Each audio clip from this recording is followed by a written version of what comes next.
వాడు ఆ అమ్మాయిని తీసుకుని వెళ్ళిపోయాడు బాస్. ఎంతమంది? 12 ఆర్కే కలిపే బాస్.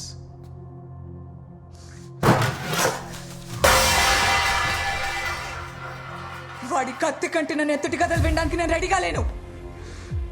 వాడి నెత్తురంటిన కత్తి నాకు కావాలి. ఆ కథ కావాలి. వెళ్ళి వాడి సమంతో తిరిగి రండి. మీ వల్ల కాకపోతే చేయగలిగే వాడు ఎవడు లేడా?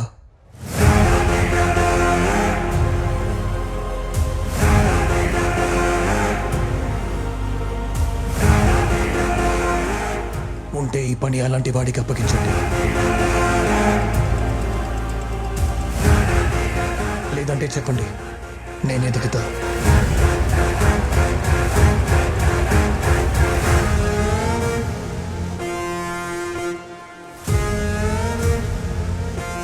తెస్తాం బాస్. తెస్తాం బాస్.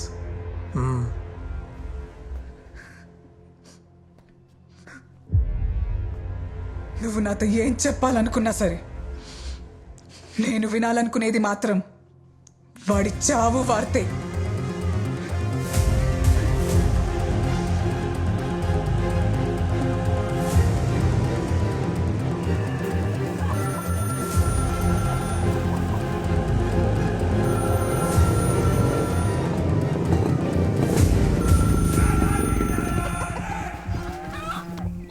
ఫోన్ రింగ్ అవుతోంది, తీయచ్చు కదా. ఎత్తినా మాట్లాడటం లేదు. ఎవరో మూగు వాళ్ళు అయి ఉంటారు.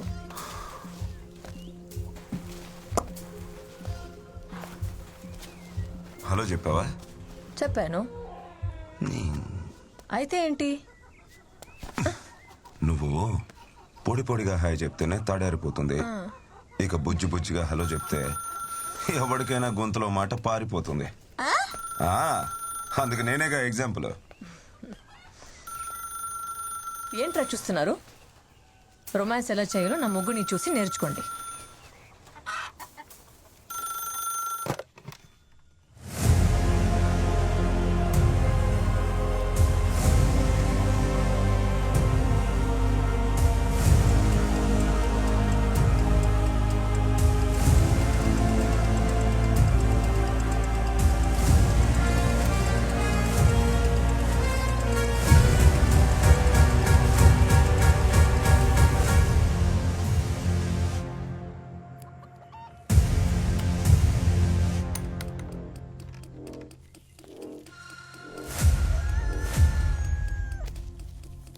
ఎవరు? ఏంటంట? అనుకోని అతిథులు వచ్చేట్టున్నారు.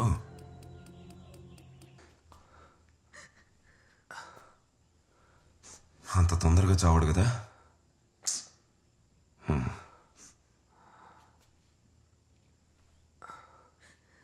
పేరేంటి?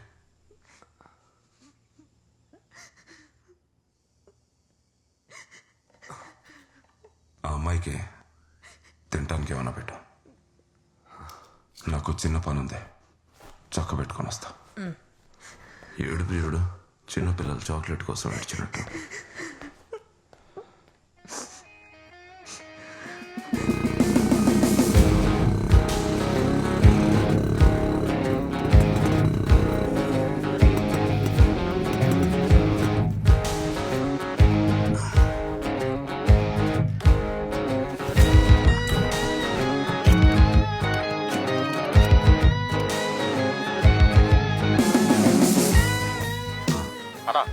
ఇంటికి అతిథులు వస్తున్నారు. ఒక 20 కిలోల మటను, 10 కిలోల చికెన్ తీసుకో. గుడ్లు చాలా ముఖ్యం. గుడ్లను ఫ్రై చేయి. ఎంతసేపట్లో అందిస్తావు? 15 నిమిషాలు వచ్చేస్తానా? 15 నిమిషాలా? సరే, నేను ఇక్కడే ఉన్నా. అశోక్ మార్కెట్లో.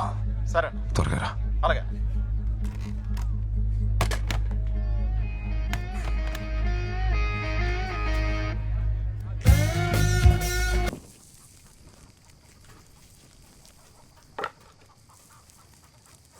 నాకు ఒక హెల్ప్ చేస్తారా? చెప్పు.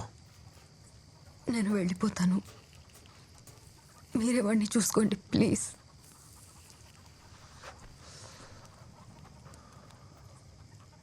నువ్వు నిజంగా వాడు బాగుండాలని అనుకుంటున్నావా?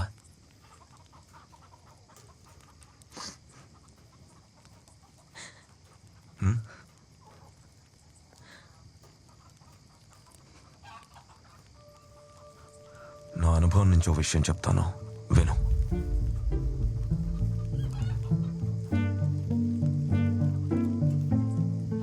జైలుకి కాపలా ఉండటం, జైల్లో ఉండటం ఒకటేనమ్మా. ఎవరు చేసిన పాపం ఆ బిడ్డ నా జైలుకొచ్చి పుట్టాడు. రక్తపు ముద్దగా నా చేతిలో పుట్టాడు. నా చేతిలోనే పెరుగుతాడనుకున్నాను. మనం అనుకుంటాం మనకు నచ్చిన దాన్ని మన చేతిలో ఉంచుకొని చూసుకుంటే అది మనతోనే జాగ్రత్తగా ఉంటుందని. అలానే నిప్పుని చేతిలో ఉంచుకోలేం కదా. దాన్ని మనం ఎంత అణిచివేయాలనుకుంటే అది అంత ఎగసి పడుతుంది.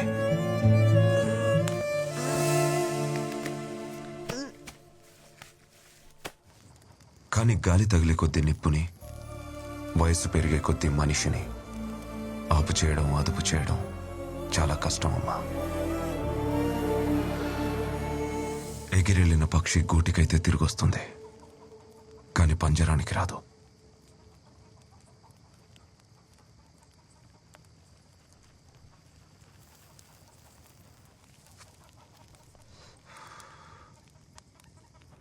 వాడికెవరూ లేరనుకున్నాడమ్మా.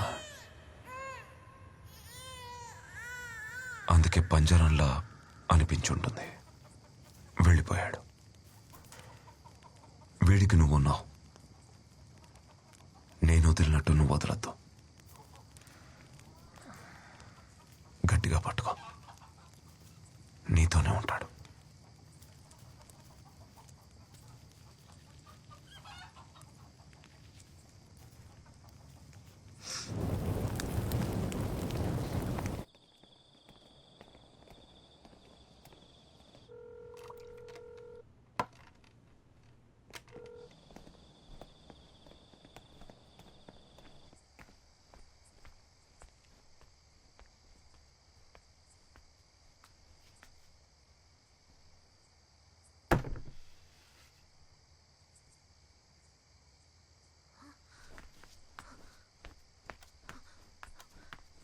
మైకిల్ కనిపించట్లేదు.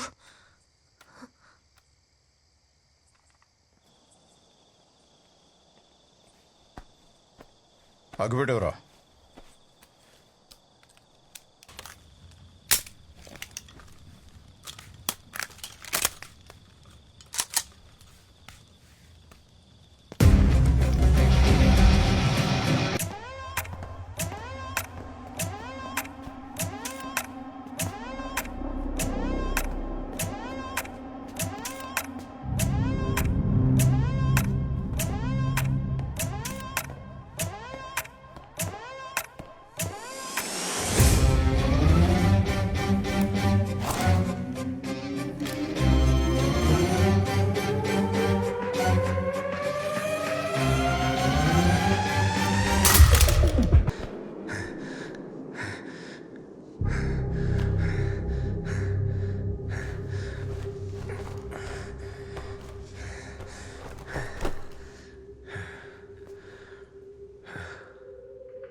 మారణ హోమంలో పారిన రక్తమంతా ఒక ఆడదాని నవ్వు గురించి అంటే నాకు ఆశ్చర్యంగా లేదు, అసహ్యంగా ఉంది.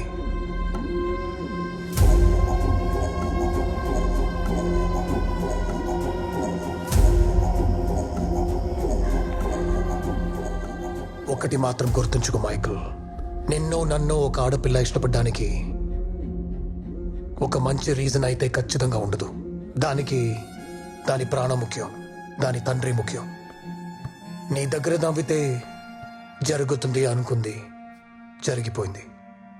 నువ్వు కాకపోతే ఇంకొకడు, వాడు కాకపోతే నా దగ్గర నవ్వుతుంది. మనలాంటి వాళ్ళకి ఎవరిని చూసినా మనలాగే అనిపిస్తుంది సార్. అనుమానం మనకుండే రోగం. తప్పు వాళ్ళది కాదు. అయినా మోసం చేశారు అనుకుందాం. మనం చేసిన పాపాల ముందు వాళ్ళ మోసం చాలా చిన్న శిక్ష. ఆడదాని మాయలో పడి ఇబ్బందులు పడటమే కొంతమంది పురుషులకు తలరాతని రాసి పెడతాడు దేవుడు. నువ్వు ఆ మాయలో ఇరుకున్నావు మైకల్. ఇక నీకు ఎంత చెప్పినా అర్థం కాదు ఆడవాళ్ళ విద్యలో.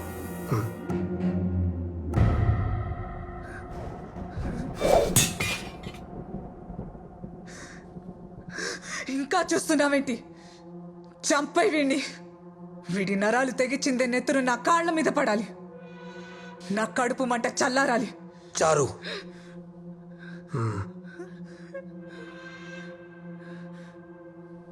ఏదేమైనా వాడు నా కొడుకు. వాడు నాలాగే ఉంటాడు. అయినా వాడిని కన్నా నాకు వాడు ఎలా ఉంటాడో, ఏం చేస్తుంటాడో తెలియదు అనుకున్నావా? ఇది రేపో మాపో వాడు కూర్చోవలసిన స్థానం. ఈ స్థానం ఇది నేనిస్తే ఏంటి, వాడు తీసుకుంటే ఏంటి? అసలు కోల్పోయే సంతోషం, మీరు నాకు కలిగించే బాధ రెండు లేవు.